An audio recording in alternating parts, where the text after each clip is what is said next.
Itt a tavasz, úgyhogy újra színezzük az életünket. A vendégünk stúdióban dr. Ragány Angéla, stylist, szín és stílus szakértő. Jó reggelt kívánunk! Jó reggelt kívánok én is a hallgatóknak! Jó reggelt! Mivel foglalkozik egy szín szakértő? Azzal, hogy megállapítja, hogy kinek mely színárnyalatok emelik ki leginkább a természetes szépségét. De hát azt én nem tudom. Nem feltétlenül. Az emberek sokszor tévedésben vannak a saját külsejükkel, illetve a saját megjelenésükkel kapcsolatban. Hát az én ízlésem lehet, hogy nem a tökéletes szín választása. Így van, így van. Ez elég gyakori. Te jössz, Anita. Nem, pont azon mondom, hogy olyan örömmel dőlök hátra, és hallgatom, ahogy faggatod. Édes ezt a férfi szájából hallani. Igen. Aha, de egyébként honnan... Ja, nem. Mi a helyzet, ha nem a színtípusomtól... Tehát ha eltérek a színtípusomtól, teszem fel a kérdést. Igen, ilyenkor szoktak meglepődni a hölgyek. Nekem van, úgy néz ki a metódusom. Általában azért igen, a esetek 98%-ában hölgyek érkeznek hozzám. Van egy óriási tükröm, remekül megvilágított fények, és ott nagyon szépen szemléltethető az, hogy hogy néz ki valaki akkor, amikor egy számára jó színt visel, és hogy néz ki akkor, hogyha egyáltalán nem. Ha nem, akkor ugye sápadtak vagyunk, karikásak a szemünk, furán nézünk ki, sárga az arcunk, szürke az arcunk, ugye attól függően, hogy miről beszélgetünk.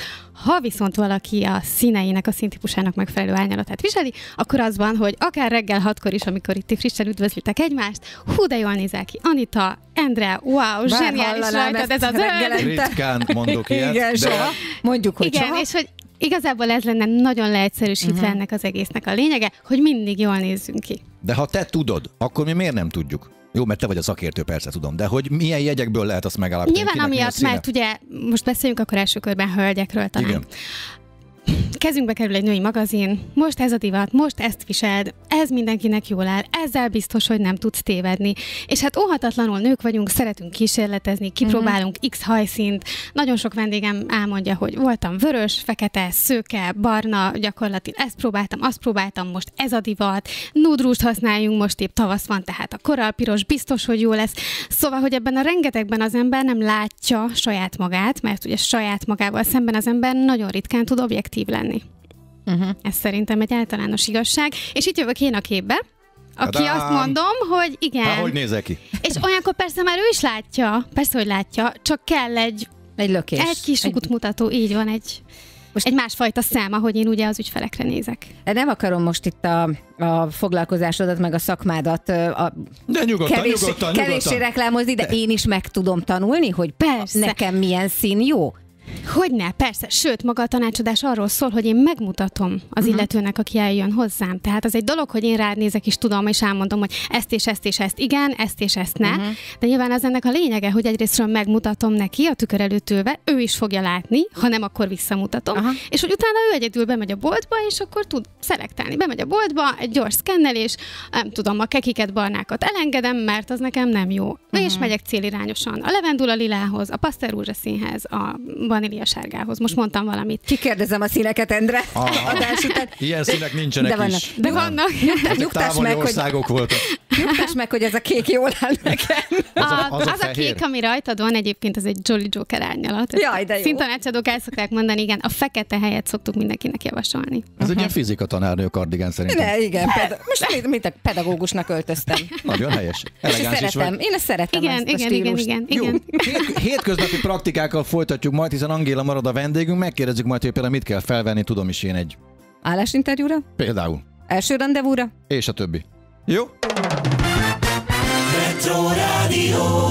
Vendégünk dr. Ragány Angéla, színszakértő. Szia, Angéla, jó reggelt! Jó reggelt ismét! Most kapaszkodjanak, uraim, a házasságot is megmenti, ha jó a színünk. De ezt hallottam az előbb, esküszöm. Erről folyt itt az eszmecsere. Ez így van. De azt hogy? Teszem fel a professzionális kérdést. Az úgy, hogy hál' Istennek nagyon-nagyon sokan nagyon pozitívan nyilatkoznak ugye a tanácsadást, vagy a miután találkozónkat követően. őket? Pontosan. Sok ilyen levelet kapok, hogy 10-15 kilót lefogytak, elkezdték jobban szeretni magukat, ugye jó színeket viselnek, csak jó rúzs. attól, hogy piros póló helyett kék pólót veszek fel? Nem, a pirosnak egy másik árnyalatát veszed föl, és a kéknek egy másik árnyalatát veszed föl. Tehát ugye a színtanácsadás maga arról ettől jobban szól... bír az asszony. Így van. Viszont, ha mert jobban nézel ki. És ha még felveszed a Jolly Joker kék kardigánomat is, akkor ez tuti esélye lesz a házasságon. Aha. Így van. Szóval, hogy a pirosnak bizonyos árnyalatai, a kéknek bizonyos árnyalatai, a sárgának, a zöldnek, stb. Tehát maga a tanácsadás úgy néz ki, ugye itt vannak ezek a kis kendők, igen, hogy tehát egy szín különböző árnyalatain végig megyünk, és úgy fogod igazán látni, hiszen kéket pirossal nem tudunk összehasonlítani, pirosat pirossal össze tudunk hasonlítani. Úgyhogy így ennek megfelelően mindenkinek van egy jó kékje, egy jó rózsaszínje, egy jó zöldje, lilája, fehérje, stb. És így fogja igazán látni az ember a törvényszerűségeket, meg azokat a... De vannak itt törvényszerűségek? Hát ez ízlés. És neked kék, nekem piros. Nem, ezek színtulajdonságok. Ez egy icipicit fizika, most ebben nem akarok nagyon mélyen belemenni, egy icipici elmélet, erről is szoktam beszélni, hogyha valaki ellátogat hozzám tanácsadásra. Nyilván arra törekszem, hogy ezáltal is segítsem a megértést, hogy mi az, ami nekire utána szüksége lesz. De ez olyasmi lehet, mint amikor a lakásodat fested ki. Hát ott is megvannak bizonyos színek, amiket használhatsz, meg vannak olyan színek, amiket nem használhatsz. Azt használtam, ami van, meg ami olcsó. Na, hát így nehéz lesz. Itt a kardigám lett fel. Nincs kérdés. Jó, innen folytatjuk. Hát én még kapaszkodom a szánkon, uraim. Itt a tavasz, hadakozunk, birkózunk a színek erejével, vendégünk dr. Ragány Angéla, stylist és szín szakértő. Sokat megtudtunk már. Mi van az evolúcióval?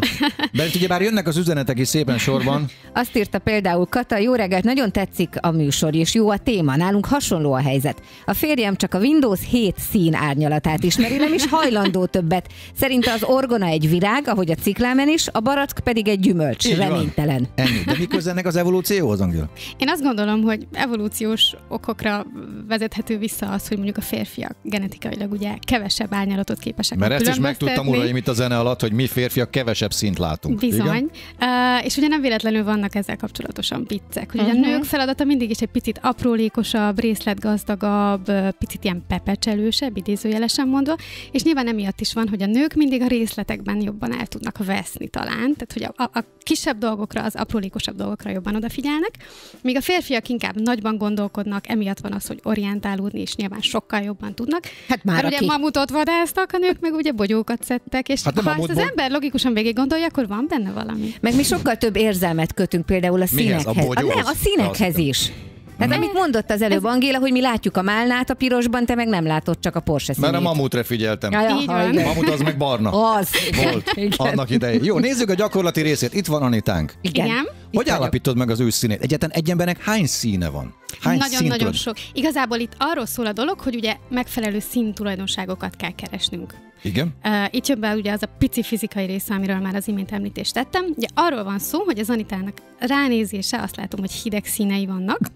Tehát ugye királynő vagyok. Igen, jó, hideg színei vannak, igen, ami ugye azt jelenti, hogy szoktam mesélni nagyon egyszerű hőérzetre, hidegnek mondjuk azt, amiben pici ezüstöt, pici kéket, pici lilát látunk, és melegnek mondjuk azokat, amiben pici sárgát, aranyat, napot, napfényt látunk. Ezáltal jobban össze tudjuk őket hasonlítani. Tehát hideg árnyalatokról beszélünk, azon belül az látszik, hogy nem túl kontrasztos az Anita megjelenése. Mondjuk hozzánk elfolyok, vagy mi?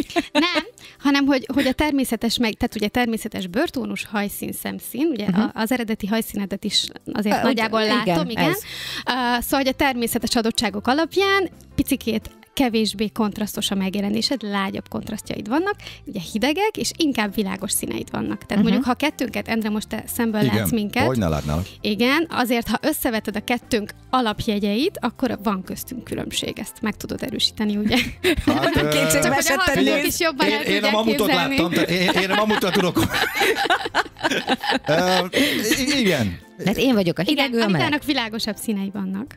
Jóval világosabb. Nekem mélyebbek, sötétebbek, erőteljesebbek a színeim. Tehát itt világosabb haj, világosabb bőr, világosabb szemszín. És ezért is mondom, hogy nagyon leegyszerűsítve, mivel nekem erőteljesebb, mélyebb, kontrasztosabb színeim vannak, így engem a mély, erőteljes, kontrasztos színek emelnek ki igazán, míg az Anitát, mivel ő egy picikét lágyabb, de ugyanúgy hideg típus, a picikét lágyabb, törtebb színek. Tehát ugye orgonalila, babarózsaszín, vanília sárga, amiről már az előbb említést tettem. Egy ilyen ruhám sincs otthon. Törtebb árnyalata. Igen, mert ugye az emberek nem ilyen rendszerben gondolkodnak. Persze, ez természetes.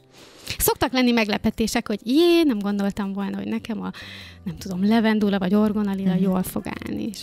De ez ezért van, mert nem így gondolkodunk. Jó, innen folytatjuk, hogy zenélünk egyet, de nézlek titeket, meg az árnyalatokat gyakorlom. Éld át a retrót, a Retro Rádión. Vendégünk pedig dr. Ragány Angéla, stylist és színszakértő. Jó reggelt, Angéla! Jó reggelt! Az elmúlt fél órában a következőt tanultam. A férfiak kevesebb színt látnak. Csak a mamutot. Mindenkinek megvannak a szín tulajdonságai, amiket ha kellően ügyesen használunk, akkor akár még a házasságunk is jobb lehet. Röviden összefoglalva szerintem igen. Így van. Eddig figyeltem? Nagyon. Jó, hallgatunk. Illetve az, hogy én milyen ragyogóan nézek ki. Azt is megtanultad. Igen. És hogy hogyan tudtok egymásnak bókolni akár reggel 6-kor is. Így van. Bejelentkezett hallgatónk is, segítsünk. Igen, Miklós egy kicsit szkeptikus, mert azt írta, most komolyan, van olyan ember, aki azért fizet, hogy megmondják neki, milyen színű ruhát vegyen fel. Apropó, ez így színben passzol a melóhoz, és küldött magáról Miklós egy fotót, baseball sapkás, mosolygós fotót, fekete baseball sapka van rajta, és én ilyen narancs színnek mondanám a felsőt, aminek a belső része vagy gallér része ilyen szürkés-feketés színben játszik. De akkor Angéla megmondja, hogy illik-e a munkához, passzol-e? Kedves Miklós, igen, ránézésre téltípus vagy. Téltípus ez a vagy, szakmai Miklós? része, igen. Úgyhogy ez a narancsos, barnás, téglás szín kevésbé mutat jól rajtad, helyette inkább próbálkozz a tűzpirossal. Tessék, Miklós, látod? Hát ennyi. Jó, lehet-e azt megmondani, hogy milyen színekben menjünk mondjuk állásinterjúra? Persze, nyilván állásinterjúra az ember ugye kevésbé részesíti általában előnyben az erőteljesebb árnyalatokat. Én azt szoktam javasolni, hogy ott inkább decensebb, visszafogottabb, tehát mondjuk az imént említett sötétkék, ugye a tengerészkék, amivel biztos, hogy nem tudunk hibázni, hogyha viselünk blézert, zakót, ugye attól függően, hogy hölgyről vagy úrról beszélünk, illetve hogyha nem, egy hölgynek szerintem egy szép ropogós fehér blúz mindenképpen frissességet, üdességet kölcsönöz. Egy finom visszafogott sminkkel biztos vagyok benne, hogy kellően jó benyomást tudunk kelteni. Első randevú. Attól függ, hogy mi a cél. Hát az. Mi lenne? Tételezzük fel, hogy házasság. Tételezzük fel, hogy hosszú távon gondolkodunk. Ugye nyilván, igen, bizonyos árnyalatokat óhatatlanul összekapcsolunk jelentéstartalmakkal. Ugye pirosra, ugye tűzpirosra szokták azt mondani. Igen. Meg hogy tűzpiros. Én így szoktam fogalmazni, a mamut pontosan, igen, a számból vetted ki a szót. Szóval, ha az a cél, akkor bátran éljünk a lehetőséggel. Ha viszont kevésbé, akkor ennek megfelelően egy élénk típusnak is lehetnek visszafogottabb árnyalatai. Jó, azt hiszem a két legfontosabb élethelyzetet kiveséztük. Más nincs is. Más nincs is. Angéla, nagyon szépen köszöntük, okosabbak lettünk. Örülök. És Miklós nagyon hálás a jó tanácsokért. Egyébként igen, jó? Nagyon szívesen. További munkasikereket kívánok, és köszönjük, hogy ellátogattál hozzánk. Köszönöm én is.